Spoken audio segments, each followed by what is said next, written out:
Greg Riley here with us, and the one and only Moppet, who we love so much. Yes, Miss Lazy Thing herself is here. Yes, she's ready for camera. Yes. So this morning we're talking about mosquitoes and them affecting dogs with heartworm. Correct. And the reason why I'm bringing this up right now is just a general reminder that people probably should start thinking of doing a heartworm test this time of year just for prevention for, say, next year. And the reason why I was bringing that is that I was talking to Lindsay earlier this week about the rainfall totals. Now, in the beginning of the spring and the summer, as most farmers could probably attest, we had a lot of rainfall. We had a lot of plains that were flooded. We had a lot of flood warnings going on. And these are perfect opportunities for mosquitoes to breed. So I've got a chart right here for us to examine on a cycle of a heartworm when it affects a dog.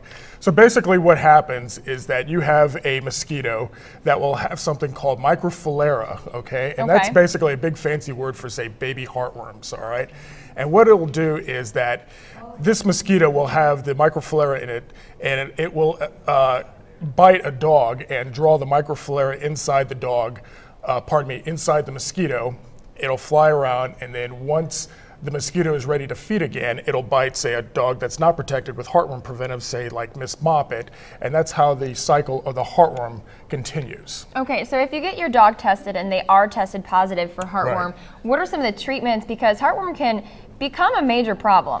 It certainly can become a major problem. Some of the signs would be like, say, coughing and so forth. The treatment would be a very expensive medication called imiticide. And the biggest problem that we have right now with imiticide is we can't get it in the United States. It has to be ordered from France, of all places. So, say coughing, exercise intolerance, weight loss, vomiting, respiratory distress. Those are going to be the big signs of, say, heartworms. So I also have some video of what I see in the microscope of a dog that's infected with some heartworms. So this is what it looks like. This is what it looks like when I'm seeing that. Oh, we don't have that video. Okay, I am very sorry about that. We'll try to get that to you later on our website. But basically, heartworm can become an expensive problem. So that's why people are thinking, I don't want to buy that monthly treatment. Guess what? It's going to save you tons of money down the road, folks. Right. And, you know, you talk about it every now and then with me, with Miss Winnie, my fluffy white thing. And, it's a real easy treatment to do. You just give them a pill once a month and it'll take care of it.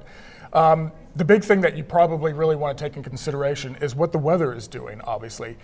Places like, say, in the south where you're going to have more rainfall totals, you'll have higher instances of mosquitoes and probably higher instances of, say, heartworms as opposed to, say, the desert area or somewhere that's really arid like Arizona, New Mexico. And really the factor isn't, we were talking, I asked you earlier if it's about summer, heat, and you said not so much, it's more about the water. If you live by a lake or where you're living, woodsy areas, you know, just because stagnant water. That's where they like to breed.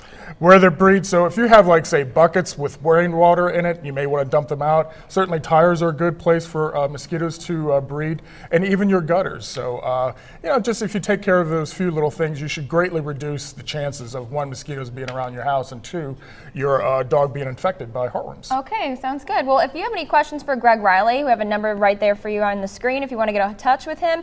Also, Greg Riley is on Facebook. If you'd like to get a hold of him and you have any questions for yourself to ask him, you can ask him right there. And of course, we'll try to bring that video to you again on our website.